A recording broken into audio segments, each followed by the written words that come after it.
CSK ಎಲ್ಲ ಧೋನಿ ತಾತ, ಮಿಗ್ದವರೆಲ್ಲ ಅವ್ರ ಮೊಮ್ಮಕ್ಕಳು ಅಂತ ಸ್ಟ್ರಾಂಗ್ ಬ್ಯಾಟಿಂಗ್ ಲೈನಪ್ ಇರೋವಾಗಲೇ ಗೆದ್ದಿದ್ದೀವಿ. ಇನ್ನು CSK ಎಕ್ಸ್ಪೀರಿಯನ್ಸ್ ಮೇಲೆ ಗೆಲ್ಲಕ್ಕಾಗಲ್ವಾ? ಭುವನೇಶ್ವರ್ ಕುಮಾರ್ ನಾನು ಹೇಳ್ದಂಗೆ ಇಶಾನ್ ಕಿಶನ್ ಔಟ್ ಮಾಡೋದೇ ಭುವನೇಶ್ವರ್ ಕುಮಾರ್ ಅಂತ ಹೇಳಿದ್ದೆ.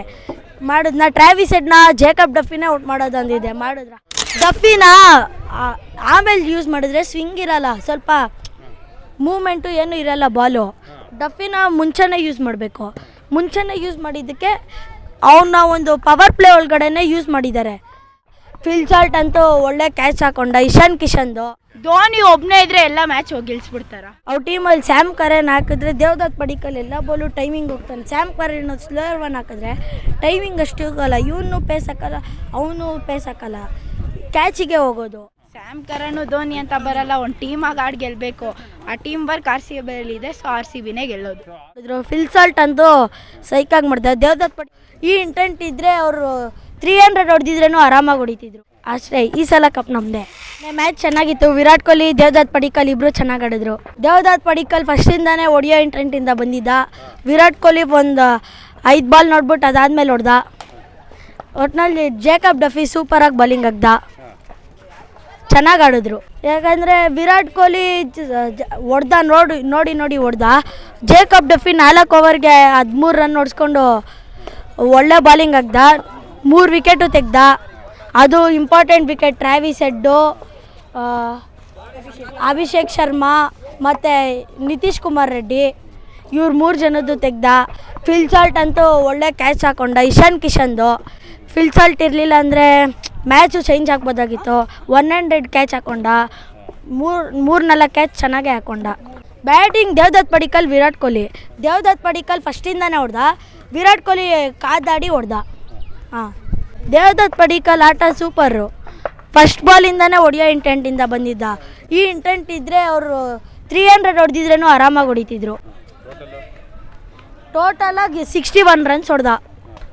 ವಿರಾಟ್ ಕೊಹ್ಲಿ 69 ಹೊಡೆದ. ಒಳ್ಳೆ ಬ್ಯಾಟಿಂಗ್ ಆಡಿದ್ರು ಇಬ್ಬರು. ಪಾರ್ಟ್ನರ್ಶಿಪ್ 100 ದಾಟ್ತು.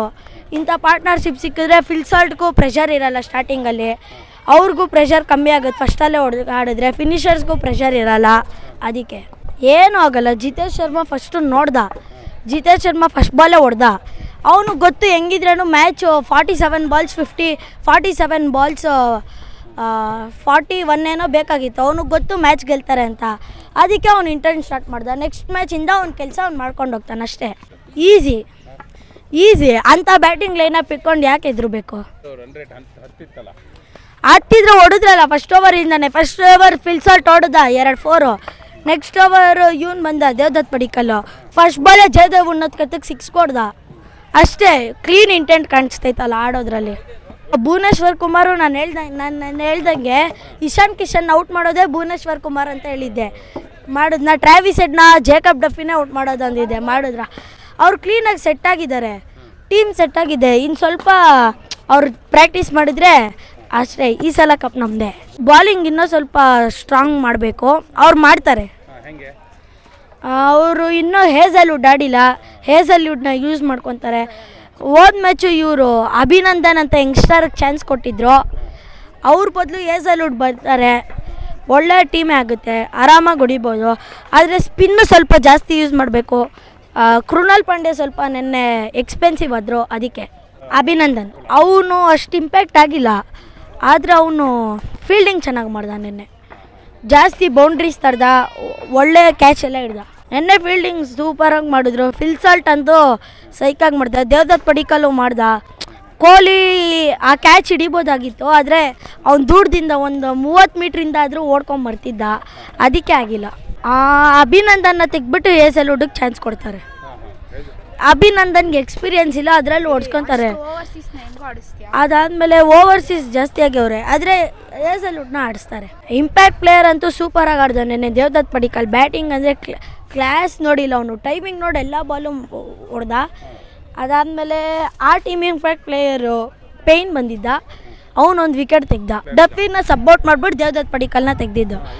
ಡಫಿನ ಆಮೇಲೆ ಯೂಸ್ ಮಾಡಿದ್ರೆ ಸ್ವಿಂಗ್ ಇರಲ್ಲ, ಸ್ವಲ್ಪ ಮೂಮೆಂಟು ಏನೂ ಇರಲ್ಲ ಬಾಲು. ಡಫಿನ ಮುಂಚೆನೇ ಯೂಸ್ ಮಾಡಬೇಕು. ಮುಂಚೆನೇ ಯೂಸ್ ಮಾಡಿದ್ದಕ್ಕೆ ಅವನ್ನ ಒಂದು ಪವರ್ ಪ್ಲೇ ಒಳಗಡೆನೇ ಯೂಸ್ ಮಾಡಿದ್ದಾರೆ. ಪವರ್ ಪ್ಲೇ ಒಂದು 3 ಓವರು 4 ಓವರು ಒಂದು 7 ಓವರ್ ಒಳಗಡೆ ಅವನ್ನ ಖಾಲಿ ಅವನ್ನ ಓವರ್ನ ಫುಲ್ಲು ಆಡಿಸ್ಬಿಟ್ಟು ಅವನ್ನ ಸಬ್ಔಟ್ ಮಾಡಿದ್ರೆ ಸಾಕು.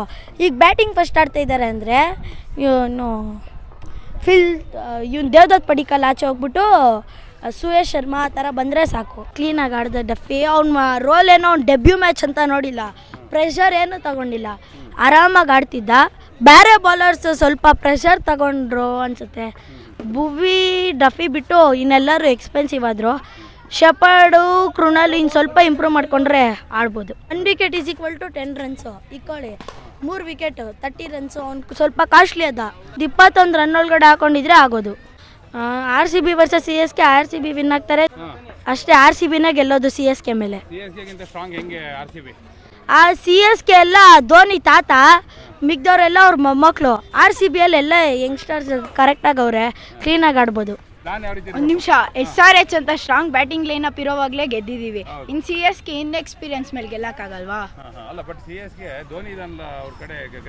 ಧೋನಿ ಒಬ್ಬನೇ ಇದ್ರೆ ಎಲ್ಲ ಮ್ಯಾಚ್ ಹೋಗಿ ಗೆಲ್ಸ್ಬಿಡ್ತಾರ? ಆಗಲ್ಲ. ಸ್ಯಾಮ್ ಕರನ್ ಧೋನಿ ಅಂತ ಬರಲ್ಲ, ಒಂದು ಟೀಮಾಗಿ ಆಡಿ ಗೆಲ್ಲಬೇಕು.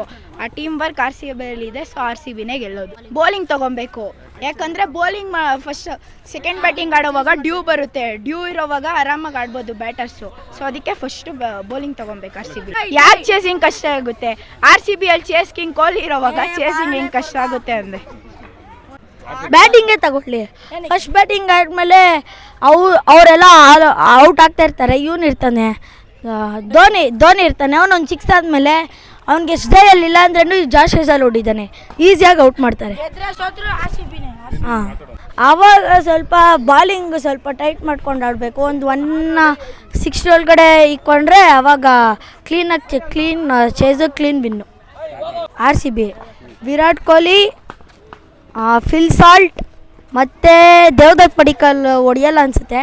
Virat Kohli, Phil Salt, Jacob Duffy. Chinnaswamy ಅಲ್ಲಿ ಆಡ್ಬೋದು, ಓಮ್ ಪಿಚ್ಚೆ ಗೊತ್ತು, ಅವ್ನು ಕರ್ನಾಟಕದವನೇ. ಆದರೆ ಅವ್ರ ಟೀಮಲ್ಲಿ ಒಳ್ಳೆ ಇದಿದೆ. ಅವ್ರ ಟೀಮಲ್ಲಿ ಸ್ಯಾಮ್ ಕರೆನ್ ಹಾಕಿದ್ರೆ ದೇವದತ್ ಪಡಿಕಲ್ ಎಲ್ಲ ಬಾಲು ಟೈಮಿಂಗ್ ಹೋಗ್ತಾನೆ. ಸ್ಯಾಮ್ ಕರೆನ್ ಸ್ಲೋಯರ್ 1 ಹಾಕಿದ್ರೆ ಟೈಮಿಂಗ್ ಅಷ್ಟು ಹೋಗಲ್ಲ. ಇವನು ಪೇಸ್ ಹಾಕಲ್ಲ, ಅವನು ಪೇಸ್ ಹಾಕಲ್ಲ, ಕ್ಯಾಚಿಗೆ ಹೋಗೋದು. ಅದಕ್ಕೆ ಮುಂಬೈ ಗೆಲ್ತಾರೆ. ಅವ್ರ ಟೀಮಲ್ಲಿ ರೋಹಿತ್ ಶರ್ಮಾ ಇದ್ದಾನೆ. ರೋಹಿತ್ ಶರ್ಮಾ ಔಟ್ ಆದರೆ ಇವನು ಹಾರ್ದಿಕ್ ಪಾಂಡ್ಯ ಇದ್ದಾನೆ ಫಿನಿಶಿಂಗ್ ರೋಲಲ್ಲಿ. ಬಾಲಿಂಗಲ್ಲಿ ಬೂಮ್ರಾ ಇದ್ದಾನೆ. ಮಿಡ್ ಲೋಡಲ್ಲಿ ಹೊಡಿಬೇಕು ಅಂದರೆ ತಿಲಕ್ ವರ್ಮಾ ಇದ್ದಾನೆ. ಸೂರ್ಯಕುಮಾರ್ ಯಾದವ್ ಇದ್ದಾನೆ. ರಿಯಾನ್ ರಿಕಲ್ಟನ್ ಇದ್ದಾರೆ. ಇಷ್ಟು ಜನನ ಇಕ್ಕೊಂಡು ಅವ್ರು ಯಾಕೆ ಭಯ ಪಡ್ಕೊಬೇಕು?